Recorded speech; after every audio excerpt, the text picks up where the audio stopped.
You again. Okay, so how did this whole journey start? What a depth to all questions. I suppose depends on the perspective, right? You can go into the whole astral realm stuff or birth, but it's all connected one thing to the next. I suppose significant events that happened aside from birth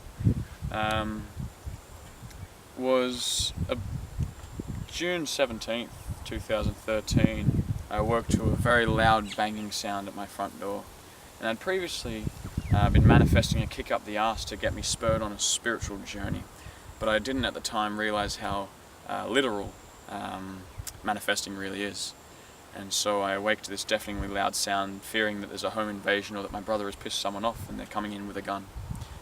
And so I, fearing my life, grab a hatchet, hop into bed, pretend to be asleep, hoping that the person might come in, go for a glory shot, get close up to the bed, and I'd have a chance to defend myself. As it turns out, this did happen. My dad came in all nice and silent and leant over the bed, and I sprung up in bed and defended myself. He ended up throwing a punch at me, and he's 6'3", 120 kilos, ex-weightlifting champion of our region for 3 years in a row. Very big man. Probably bigger than most people will ever see in their life. Anyway, so he's ended up connecting with this hatch, and he's all bleeding this way and that, and when the cops have arrived, they thought that I attacked him, even though I was in my own bedroom in my own house, a place that he's never lived. So they wanted to put me away for 25 years. This was the middle of winter, so they kicked me out of my house with nothing but pajamas. Couldn't find any accommodation or anything, so it was very bloody cold. Couldn't go back home. They put AVOs on me, and they said I had to report Monday, Wednesday, Friday. We tried to change the reporting conditions, and my mum wanted to get a mental assessment done of me as well. I thought, why not?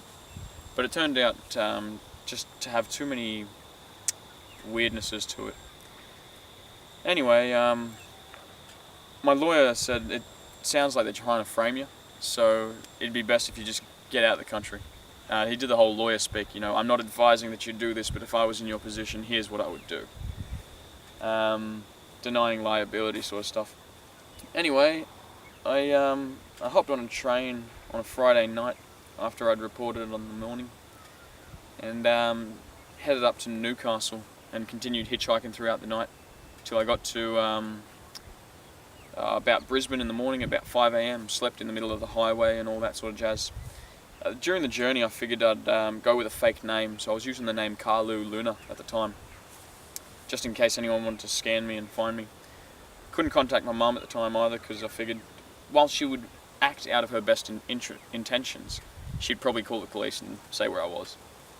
So I kept hitchhiking further and further. The plan, I got to Italy by hitchhiking on helicopters and planes and boats, roof racks of cars, walking through deserts and crocodile-inhabited rivers.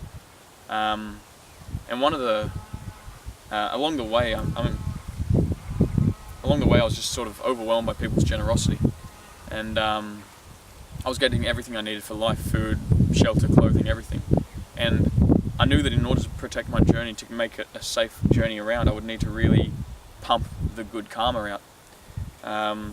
So I figured so I started meditating on how to do such a thing, how to give back to everyone, knowing that I wouldn't be able to give back to the people who had given directly to me.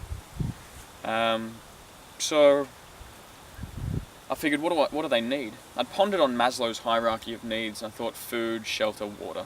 That's easy enough. I thought clothes, family, love, all this sort of stuff, security, variety, all those sort of things. How could I provide all of that? And I also figured, well, I don't have any money, so I've got to learn how to do it without money as well. And so that's where asking people came into things, and viewing everyone as the great family of Earth, brothers and sisters united. So as I was foraging, because I had pretty much no money as well, I was eating all manner of things, all different insects and all sorts of little grubs here and there, foraging on the trees that I could.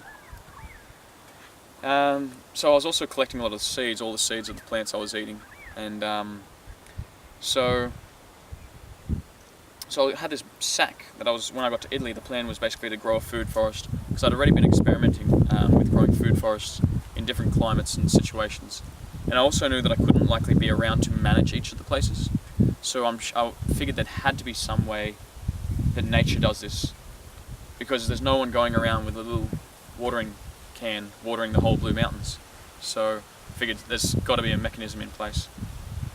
And I just started posing all my questions to nature.